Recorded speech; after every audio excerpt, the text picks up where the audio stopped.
We'll move on to item A, which is receive update on COVID-19 response efforts. Jennifer Dion. Good evening. Thank you, Mayor, and members of the City Council and members of the public that are here this evening. We're just pulling up the slideshow now. I am here this evening to present to you an update on COVID-19. And this evening, I will go through the blueprint for a safer economy, COVID statistics, vaccine and testing, our local services and resources. And of course, I will be available for questions as soon as we're done. And so I will start with the blueprint for a safer economy. County metrics are updated on a weekly basis, and earlier today the state announced that we will remain in the moderate or the orange tier of the blueprint, so there are no changes. That means that all indoor business operations with modifications will remain the same at this time. Moving on to county statistics, starting at the left-hand side of your screen, 41,389 total COVID-19 cases in the city. On the lower chart in the middle of the screen, it says cases by episode date. You can see there was a peak that has now declined, likely as a result of an increase in vaccinations. And then on the right-hand side, it's a total death listing of 564 countywide. In San Bruno, there have been a total of 2,310 cases, and most recently in the last 30 days, a total of 50 cases. In regards to vaccinations, countywide, there have been 441,818 vaccines administered. That's just about 68.8% of the county population. And of that 441,000, 65% of that, those individuals have been fully vaccinated. In San Bruno and countywide, for that matter, there has been a large effort on vaccinating those in the health equity quartile. And in San Bruno, 67.2% of our population that fall under that category have been vaccinated. That's a total of 3,371. And on the right-hand upper corner of the screen, it shows your county percentage is 55.8. So we're just about 12 points or so above that county rate. Moving on to vaccine availability and testing. Those that still need to be vaccinated, eligibility for Californians ages 16 and over has opened. So anyone that's interested in getting a vaccination should sign up to be vaccinated. There are several locations that are offering the vaccine depending on supply. There was a limited supply. However, the county announced earlier this week and even earlier today that there will be a resumption of the Janssen or Johnson & Johnson vaccine, which will increase that supply in our area. Vaccines are available at local pharmacies such as CVS, Walgreens, and Costco. And you can find a location by using the link on the screen. It's vaccinefinder.org, which will identify a pharmacy and vaccine type that you can sign up for. There are also mass vaccinations that will be launched in the remaining balance of this week as well as next week. And so if you already signed up for My Turn or for the county notification system, you should be notified about those mass vaccination site opportunities. In regards to testing, over the last 6 months, the city has partnered with San Mateo County to offer local testing to our community. The local site is located at 530 Huntington. We've been able to administer over 3,050 tests provided by self-collection. We have a small team of part-time staff that's dedicated to running the site on a weekly basis, every Saturday from 10 a.m. to 2 p.m. With the increase in vaccinations, we have seen a decrease in test takers. And so as a result, we will be ceasing operations at this site. The site will close after May 1st. So May 1st, which is this upcoming Saturday, is the last day of operation. Tests will be available from 10 a.m. to 2 p.m. And although an appointment is preferred, it's not necessary. And I do want to say thank you to all of those community members and to the staff members that put this site in place. It has been a real success and benefit to the local community here. Although our testing site will be closing down, the county does have a testing site as well in our jurisdiction. That's at 975 Steve Lane. There will be no change to that schedule, and they'll continue to offer no-cost testing. That's Tuesdays through Saturday, 9 a.m. to 5 p.m. An appointment is required, and there's a link on the screen, or you can connect to smcgov.org/testing. There will not be testing at this site this upcoming Friday and Saturday. So if it happens to be that you're interested in being tested this upcoming Saturday, our site at 530 Huntington will be available for you. City services, we launched the library reopening for Browse and Go services this past Monday, April 19th. That has been a success, and we welcome many back to the library. We've also launched our community services activity guide, which includes summer programming and camps. And so both of these images are linked to their respective websites. But if you haven't been able to check out the library or check out our community services activity guide, please take the time to do so to see what programs are available because they are filled with a lot of fun. And our EOC and department directors continue to review compliance with guidance as they are issued. Last meeting, there was interest and a question about the reopening of picnic tables, and that is a perfect example of what the EOC and directors are continuing to review. So at this time, there's no change to those operations, but they are continually being reviewed. In the last section I have for you tonight are resources. And so here we have city partnerships. We are again partnering with the BAEC and their partners to offer a valuable opportunity to give back to our local businesses. And this is in regards to the Small Business Micro Grant Program. It may sound familiar, look familiar. The same program was launched in the fall of 2020. Several businesses, 16 businesses were awarded grants to operate. And this is a relaunch of the same program. So the applications for this program will open this upcoming Friday, April 30th. There is an informational session that is required to be eligible to be awarded grants, but we're happy to work with the Bay Area Entrepreneur Center again to help get the word out. And what we're trying to do is put together a small team to walk to businesses and actually make sure that businesses are aware of this opportunity for funding for their operational needs. There are other programs that are available. There are several resources available to those that are in need. Each of these respective images are linked to the resource provider.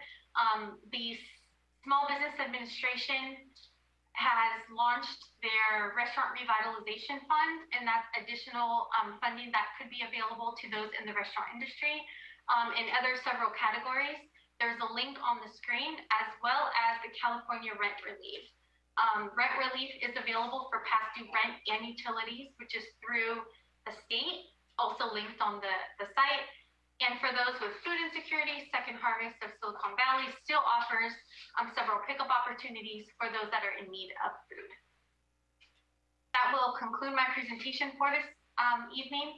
I encourage you all to stay connected. If you don't already follow us on social media, please feel free to join us as soon as possible.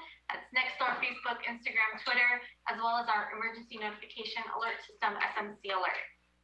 And with that, I'm available for any questions you may have. Thank you for your report and presentation. And if we could stop sharing screen for a moment. And then we will call on Councilmember Hamilton. Thank you. Thank you for the presentation and for all of these presentations for the past many months and keeping us informed. I'm very pleased with the results and our continued movement toward the post-COVID day, which is starting to really look like it's on the horizon for us. I want to remind everybody to please still, wear your masks and practice social distancing and be cognizant of gatherings. 50 of our neighbors caught COVID in the last 30 days, as shown in the presentation. So we're getting out of the woods, but we're not out of the woods yet. So just want to remind everybody of that. I do have one question. Is there any type of program that you're aware of, and I'm happy to to get the answer in a offline or in a future meeting. Any kind of program that we're aware of for identifying homebound residents in San Bruno or elsewhere in the county who may not have the ability to get out to get vaccinated, and to identify those people and find out whether they have or have not been vaccinated and work with them. Through the mayor. So I do have a response for you, Councilmember Hamilton. So yes, there is a program that is established through the county. There is a team that is outreaching to homebound citizens of the county and visiting each of those in order to administer the vaccine.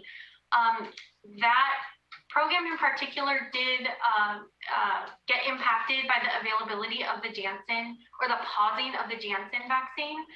But now that use has resumed, a majority of those extra programs that are available to those that are in need will also resume.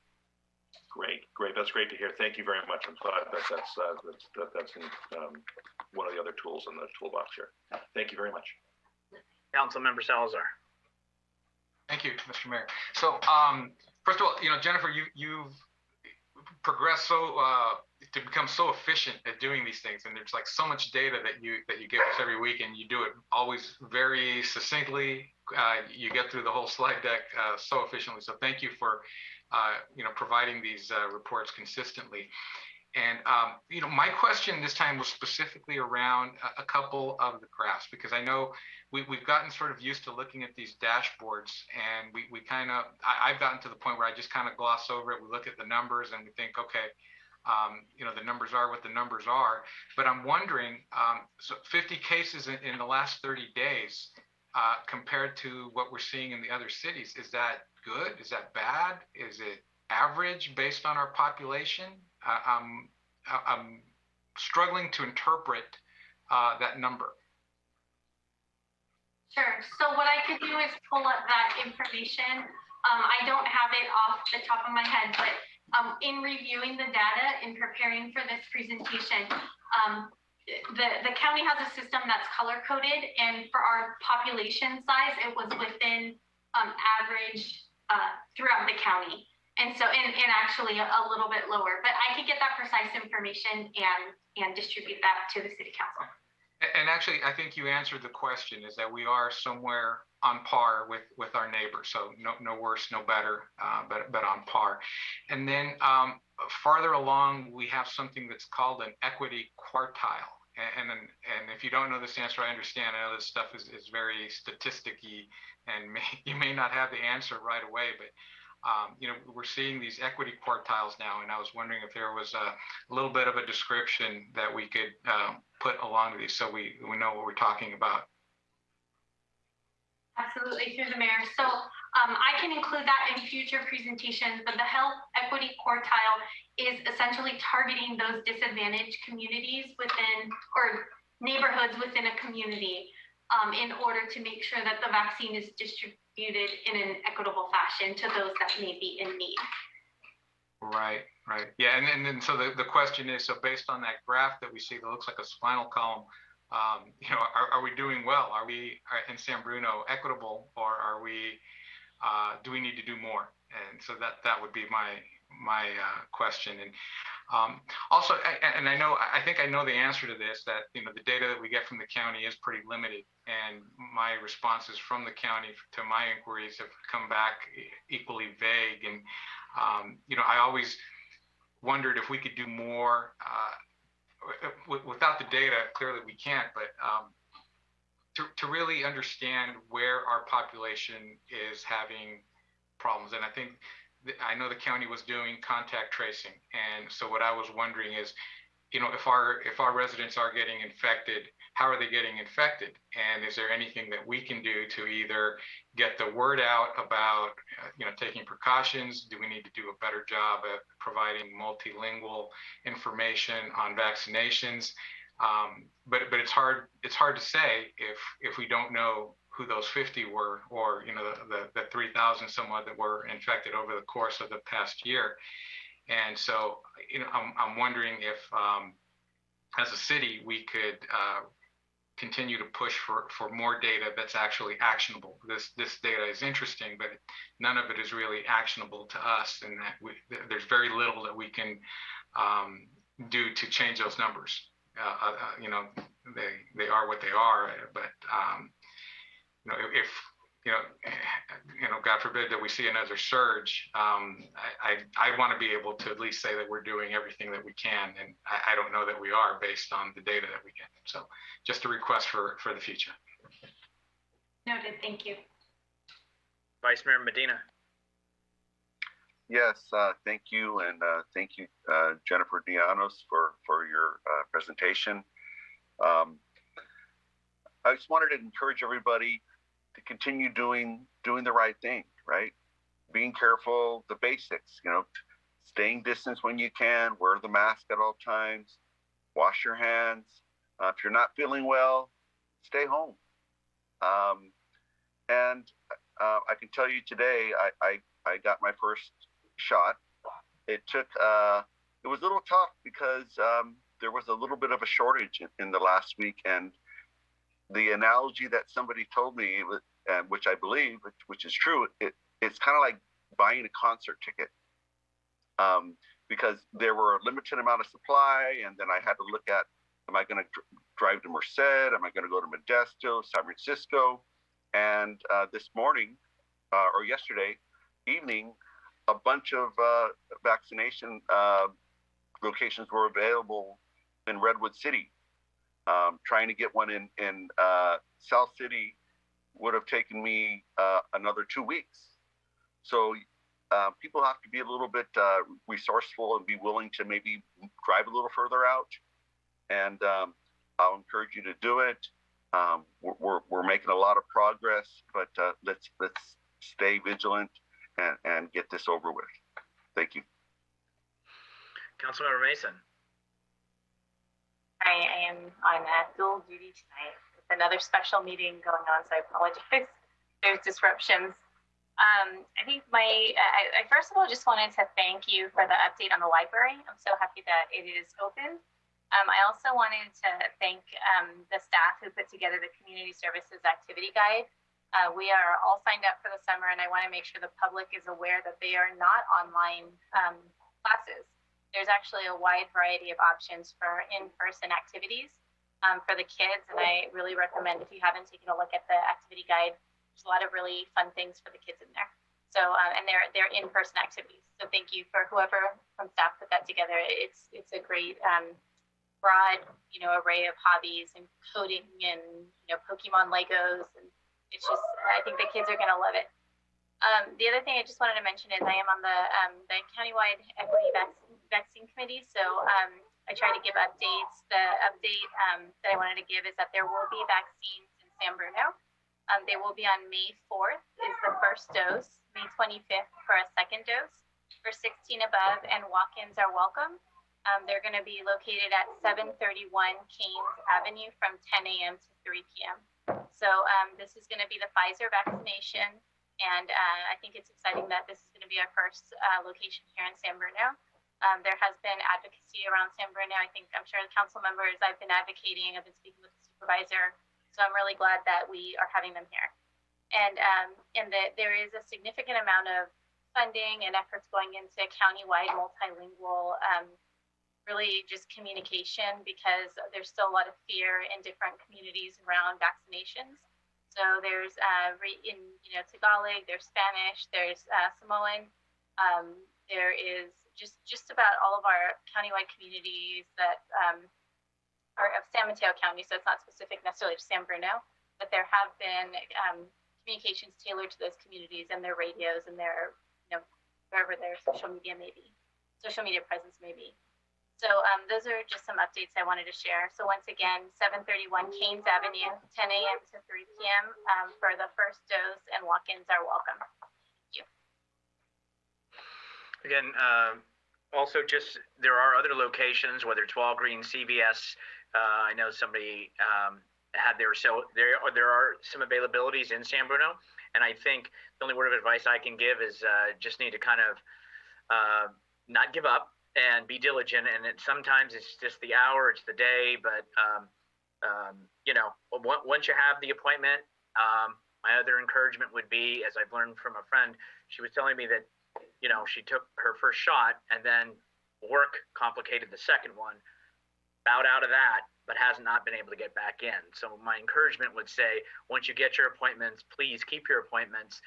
But once you get them, I think it's easy. It's just it's getting them, and the county is starting to ramp back up as far as getting the vaccine. So I see that we have somebody in the community with their hand up, and I'd like to call on our city clerk to bring them in, please. Yes, Paul Wapinski. Good evening, can you hear me? Yes, whenever you're ready. Yeah, I was wondering if there's like a one-stop shopping place maybe on the website that I'm not able to find it, where people who don't use social media can find all this stuff that you're talking about, because everybody keeps talking about, we're posting it on social media, and for those of us who don't use it, where do we go? Thank you. Thank you for your question. Jennifer Dianos, could you respond? Yes, thank you, Mr. Mayor. There is a website that we've developed, and it is a dedicated page, and it's actually branched into a few pages. But that URL is www.sanbruno.ca.gov/coronavirus.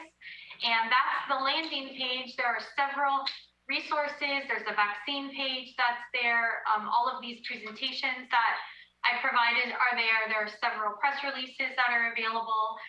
And so I invite anyone from the public to visit our site and take a look at the information. Thank you. Thank you. Final comment, Councilmember Mason, or question? Yeah, sorry, a correction. So this is the first pop-up in San Bruno, and for those of you watching who don't know what a pop-up is, they're intended to be just a weekend event where they pop up, the vaccination groups, and then they come back 3 weeks later for a second dose.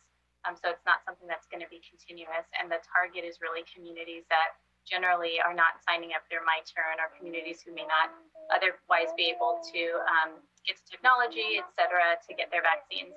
I also just wanted to mention that there was a couple of people who have asked me questions about vaccinations in other cities. So if you go to My Turn, which is where people are recommending that you sign up, I just want to say that you can be in San Bruno and you might get your vaccination appointment in San Francisco. People have gotten them in Alameda County. So and it's okay if that's where they're sending you. It's absolutely okay. There's like a guilt that I've felt from some seniors who have asked me. And I just want to say that this is how the system has been set up. And I think it has actually been quite efficient. So make sure you sign up, and wherever you're assigned, do not feel guilty. That's where you got, and that's where you've been assigned. So thank you. Okay, again, thank you, Jennifer, for your update. We'll move on to item B under announcements. This Saturday is the Spring Community Cleanup event. Like I said, this Saturday at 8 a.m. to 11 a.m. The event is located at 975 Sneath Lane, and San Bruno residents may drop off latex paint, bulky items, e-waste, appliances, and bags of garbage.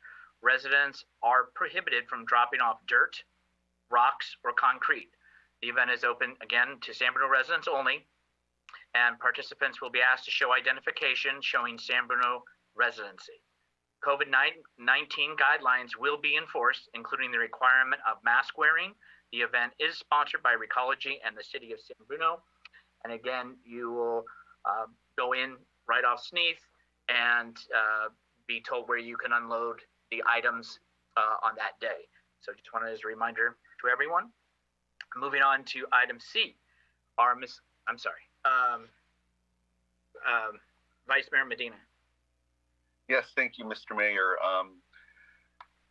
As for the cutoff time, it's exactly at 11, or how does that work? So people don't show up there and then wait in line and then they leave, like are told that they can no longer drop off. Is that a drop dead time, or how does that work? Just so we could avoid some problems. Yes, 8 to 11. 8 to 11. Correct. All right. Thank you, sir. No problem. Thank you for asking.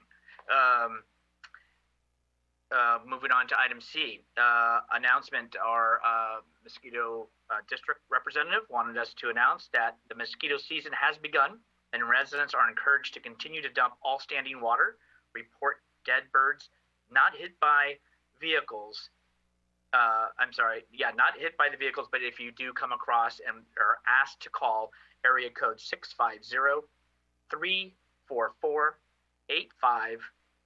That's 344-8592. And contact the San Mateo County Mosquito and Vector Control District with any questions that you may have. Okay, and so what we are going to do is move on. Oh, okay, I'm sorry. There is a, I thought this was Christina's hand up. I apologize. I'm being told we do have a person in the audience wanting to speak. I don't know if it's on mosquito abatement or Saturday. City Clerk? Stephen Seymour.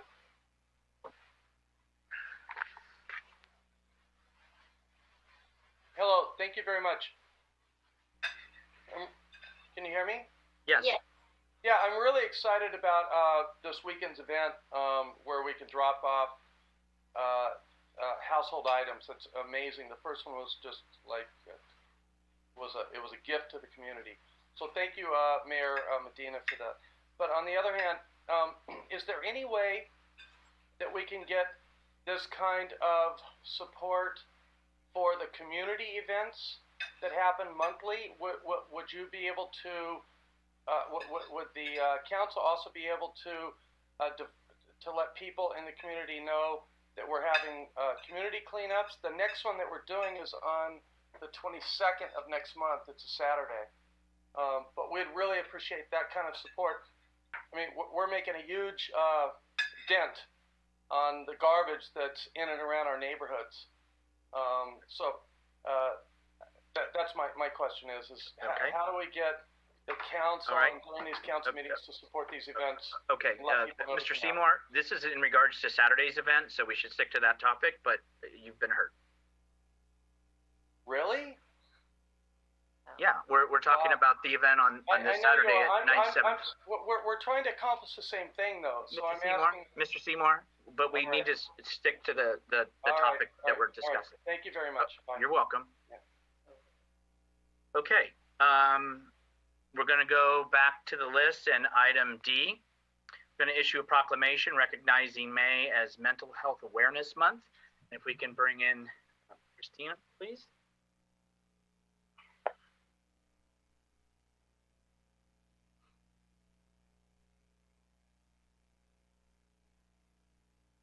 Okay, so first we have Christina's with us, who works at the Aging and Adult Services for the San Mateo County, and she was gracious enough to be here this evening. We've been in contact. I think all of council and the community are aware that obviously this has been a very challenging time. It's tested many folks, so it's something that is the month of May is just that. And so I'm just going to read a couple lines and I'll ask, there she is, I'll ask Christina to help educate us a little bit as well. Whereas the 2021 May Mental Health Month focuses on the theme, #Hope for Change. The past year has brought unanticipated changes, leaving us to face these changes and transform. #Hope for Change reminds us to spread hope and relay on the hope that carried us through a year of change. And whereas San Mateo County Behavioral Health and Recovery Services staff, community partners, clients, and family members dedicate themselves to promoting wellness, resilience, recovery, inclusion, and equity around mental health and substance use conditions and issues. Now, therefore, be it resolved that I, Rico E. Medina, Mayor of the City of San Bruno, do hereby proclaim the month of May 2021 as Mental Health Month in San Bruno, and call upon our community and partners to commit to reducing stigma and promoting wellness around mental health and substance use issues. And I would please thank you very much, Christina, for being here this evening, and I would please turn it over to you. Thank you, Mayor Medina. I'm Christina Gatafa, and I'm with Aging and Adult Services, and I'm here as a part of the Mental Health Month Planning Committee. Mental health and substance abuse conditions affected 1 in 4 adults in the U.S. in 2019, and estimates suggest that 1 in 4 adults with a mental health condition are not receiving the help that they need. Communities have faced increasing mental health challenges related to the COVID-19 pandemic. The percentage of adults who have symptoms of an anxiety or a depressive disorder and those with unmet health needs have increased significantly during August 2020 to February 2021. Stigma and lack of awareness of resources are some of the key barriers preventing people from getting help around mental health and substance abuse issues. Mental Health Month is one of the best times of the year to increase awareness and to inspire action to reduce stigma against those facing mental health and substance abuse issues. So San Mateo County joins our state and county in celebrating Mental Health Month in May. Key ways to promote mental health is through a communication campaign and events. Lime green, it's hard to see, but I'm wearing my lime green shirt. Lime green is the color that is used nationally for mental health and represents how we want to bring a bright light to an important issue that may be hidden or seen negatively. So San Mateo County's theme this year is aligned with the state theme of hope for change. The past year has brought unanticipated challenges for us as individuals and families and communities, leaving us to face these challenges and transform. Change is not always planned. Growth can be powerful and empowering. It can also be uncomfortable. Hashtag Hope for Change reminds us to spread and rely on the hope that carried us through a year of change. San Mateo County Mental Health Month, our planning committee and partners have organized almost 50 virtual events that feature open mic, music, art, films, pets, children's stories, speaker panels, and more.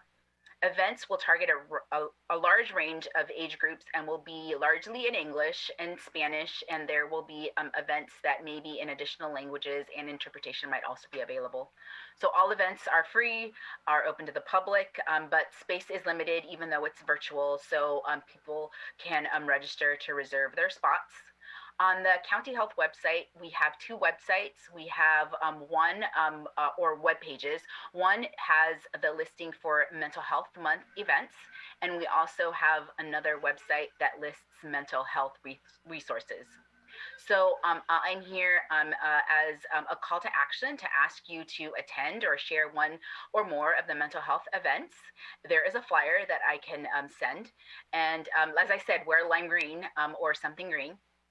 And you can also talk openly about mental health with others. So thank you very much for this opportunity to be here today and accept the proclamation. And even in its virtually, it's here. You you can see it, and we will get it to you. But I very much want to thank you bringing it to our attention and being here this evening and passing on that information. It's really important in these times. So thank you very much. Thank you.